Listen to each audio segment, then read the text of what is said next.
All right, let's dive right into this explainer. We're looking at what is universally considered the single greatest, most absolutely untouchable scoring performance in sports history.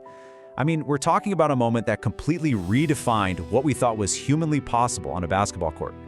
It's this wild story wrapped in unbelievable statistics, intense mystery, and a legacy that's somehow only gotten bigger over the last 60 years. So the absolute crucial starting point here is the ultimate number, 100. Exactly 100 points scored by one man, Wilt Chamberlain, on the night of March 2nd, 1962. It's a record that stood for over 6 decades, surviving every single new generation of basketball talent. Just think about that for a second.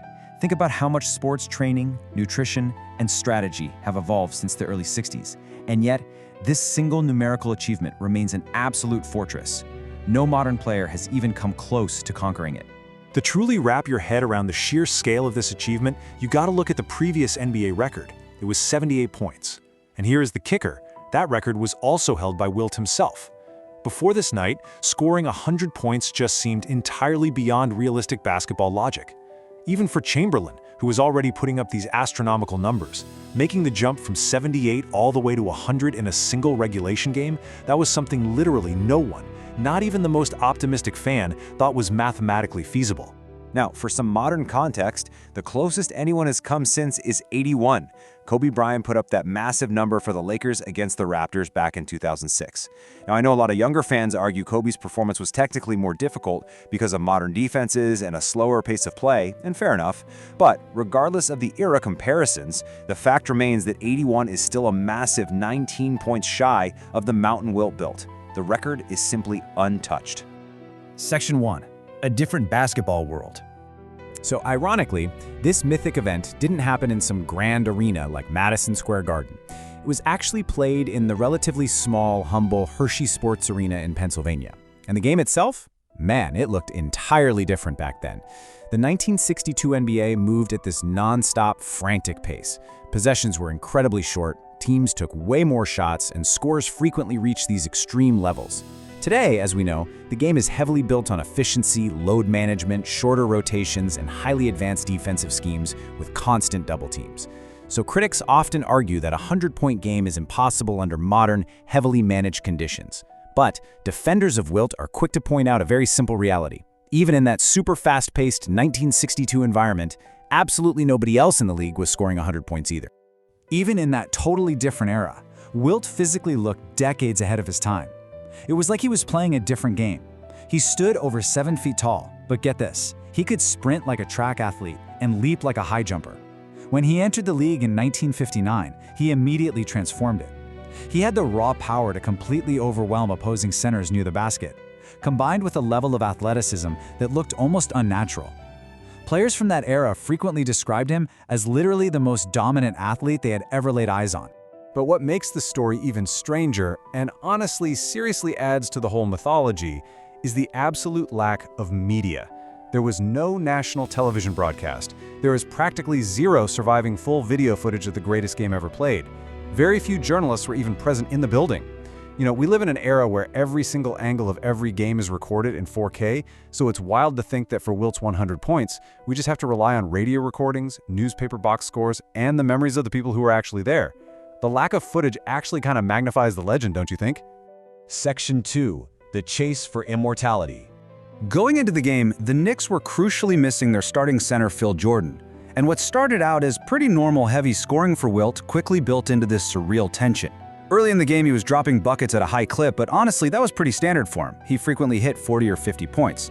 But by halftime, he was sitting at 41 points, and this murmur just went through the crowd. People realized something truly historic might happen. Heading into the fourth quarter, the atmosphere descended into pure chaos. The Warriors bench started literally yelling out Wilt's point totals after every single basket. Spectators crept closer and closer to the court. Journalists were scrambling to calculate the math.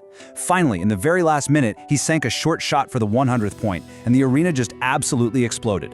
The mechanics of those final minutes were totally wild. I mean, both teams completely abandoned standard basketball etiquette just to manipulate the clock. The Warriors were intentionally fouling the Knicks as quickly as possible just to get the ball back to Wilt.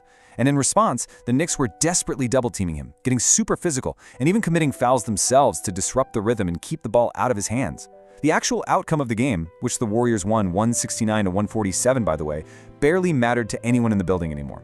As one opposing Knicks player captured it perfectly, the atmosphere became bizarre and surreal. Opponents and teammates alike later admitted that the pressure inside that small building was totally overwhelming.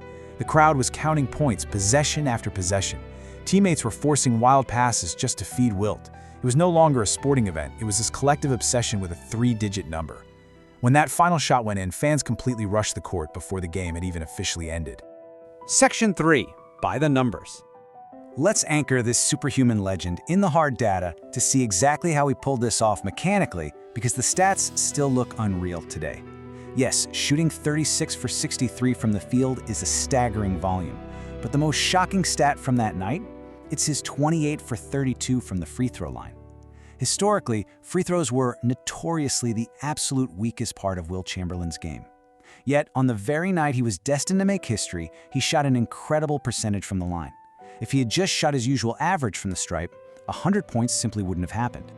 Zooming out a bit, Wilt's performance wasn't just some lucky, total fluke of a night. During that entire 1961-62 season, he averaged over 50 points per game. That sheer volume completely dwarfs any modern NBA scoring leader. I mean, no modern player has come remotely close to averaging 50 points over a full year. Before Wilt, people believed certain statistical limits were just impossible, and he just systematically destroyed those assumptions night after night. And to really highlight his unmatched endurance, consider this number, 48. During that same exact season, Wilt actually averaged more than 48 minutes per game. Now think about that. A standard regulation basketball game is exactly 48 minutes long. Because he played every single minute, and because several games went into overtime periods, his season average actually pushed past the normal length of a game. It is a level of volume and endurance that literally no one in the highest scoring era since has even approached. Section 4. The Enduring Myth. Over the years, sure, critics have argued that Wilt cared way too much about his own stats, or that his teammates focused excessively on force-feeding him the ball rather than playing balanced basketball. But his legacy? It remains undeniable. He completely shattered the limits of what people thought was physically possible. In the absolute confusion right after the final buzzer, with fans swarming all over the court, a PR man hastily wrote the number 100 on a simple piece of paper and handed it to Wilt. The resulting photograph became this immortal symbol of dominance. It perfectly represents an entirely different era of basketball. Smaller, less commercialized, yet capable of absolute magic. And it really defined Wilt's complicated legacy forever. So I want to leave you with a provocative question. Is 100 points the absolute most unbreakable record in sports?